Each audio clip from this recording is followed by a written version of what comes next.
প্রথমে অনুশীলন বয়কট, এরপর ম্যাচ বয়কটের হুমকি। দুর্বার রাজশাহীকে কেন্দ্র করে 15 জানুয়ারি দিনভর বিতর্ক। পারিশ্রমিক না পাওয়ায় এক প্রকার বিদ্রোহ করে বসেছিলেন দুর্বার রাজশাহীর ক্রিকেটাররা, যা গড়িয়েছে বিসিবির সর্বোচ্চ মহল পর্যন্ত। তবে রাজ্যের বিতর্কের পর ফ্র্যাঞ্চাইজির পক্ষ থেকে জানানো হলো, দলের মালিক দেশে না থাকায় চেক বাউন্স করেছে ক্রিকেটারদের। আর কেন ক্রিকেটাররা নির্ধারিত অনুশীলনে এলেন না, এর পেছনে দেওয়া হয়েছে নিজেদের ব্যাখ্যা।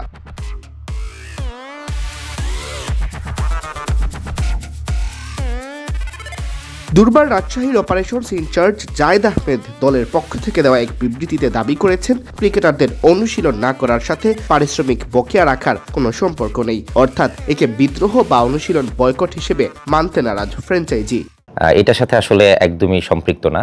আমরা অলরেডি প্রতিটা প্লেয়ারকে ম্যানেজমেন্ট থেকে কমিটেড, আগামীকালকে অর্থাৎ 16 জানুয়ারি পেমেন্ট দেয়া হবে। সো এটার সাথে প্র্যাকটিসের কোনো ইস্যু ছিল না। আমাদের সিলেট থেকে যখন আমরা চিটাগংয়ে আসি, আমাদের কিছু প্লেয়ার ঢাকাতে নেমে গিয়েছিল, তারা রেস্টে গিয়েছিল। চিটাগংয়ে এসে সবাই একসাথে টিম হোটেলে উঠেনি। তো গতকালকে রাতে কয়েকজন এসেছে, আজকে এসেছে, ইভেন এখনও একজন দুজন মনে বাকি আছে। তো সব কিছু মিলিয়ে প্লেয়াররা রেস্ট চেয়েছিল, বিধায় ম্যানেজমেন্ট প্র্যাকটিসের জন্য রেস্ট দিয়েছিল। 16 জানুয়ারি ক্রিকেটাররা তাদের 25% পারিশ্রমিক হাতে পেয়ে যাবেন, আর বাকি 25% পাবেন চেকের মাধ্যমে। পারিশ্রমিকের বাকি 50% পরিশোধের জন্য অবশ্য সময় হাতে আছে দলটির। আচ্ছা, এখন 16 জানুয়ারি পেমেন্টটা নিয়ে যেহেতু পেমেন্ট একটু ডিলে হয়েছে, টু বি ভেরি ফ্র্যাঙ্ক, এই জন্য আসলে সবার কাছে আমরা দুঃখ প্রকাশ করছি। এটা হওয়া উচিত ছিল না। তো পেমেন্ট যেহেতু আমরা আগামীকালকে দিচ্ছি, আগামীকালকে বৃহস্পতিবার, তো শুক্র শনি বন্ধ, ওই জন্য ম্যানেজমেন্ট চিন্তা করেছে 25% পেমেন্টটা অন ক্যাশ হবে। আর পাশাপাশি আমরা আরেকটা এডিশনাল চেক দিয়ে দিব 25%-এর। ইন টোটাল 50% পেমেন্ট আমরা কালকের ভিতরে করে ফেলতেছি, যার ভিতরে 25% ক্যাশ থাকবে আর 25%-এর চেক থাকবে।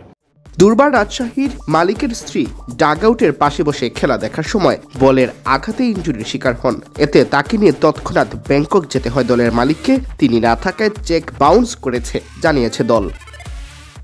টিম ওনারের ওয়াইফ ছিলেন, উনি আপনার যখন সাইড লাইনে বসা ছিলেন, ওখানে একটা বল এসে ওনাকে আঘাত করে, ওনার একটা হাড়ের ফ্র্যাকচার হয়, যার কারণে ইনস্ট্যান্ট ওনাকে ইয়েতে নিয়ে যেতে হয়, ব্যাংকক নিয়ে যেতে হয়। উনি ট্রিটমেন্টের জন্য ওখানে ছিলেন। তো চেকটা আমরা তার আগেই দিয়ে ফেলেছিলাম।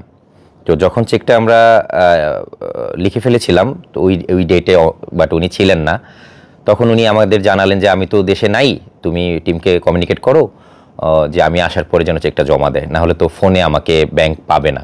তো এই জিনিসটাই কমিউনিকেট প্রতিটা প্লেয়ারকে করা হয়েছিল। এর ভিতরে 2-1 প্লেয়ার হয়তো ভুলবশত চেকটা সাবমিট করে ফেলেছিল, হয়তো তাদের মনে ছিল না। পরে আমি যখন কমিউনিকেট করলাম যে আপনাদের তো বলা হয়েছিল যে চেকটা জমা না দেওয়ার কারণে, যে ওনার যেহেতু দেশে নাই, তো তখন ওনারা বলেছেন যে ভাই এটা আমার মাথায় ছিল না, বা আমি মনে করেছিলাম যে এই প্রবলেম সলভ হয়ে গিয়েছে।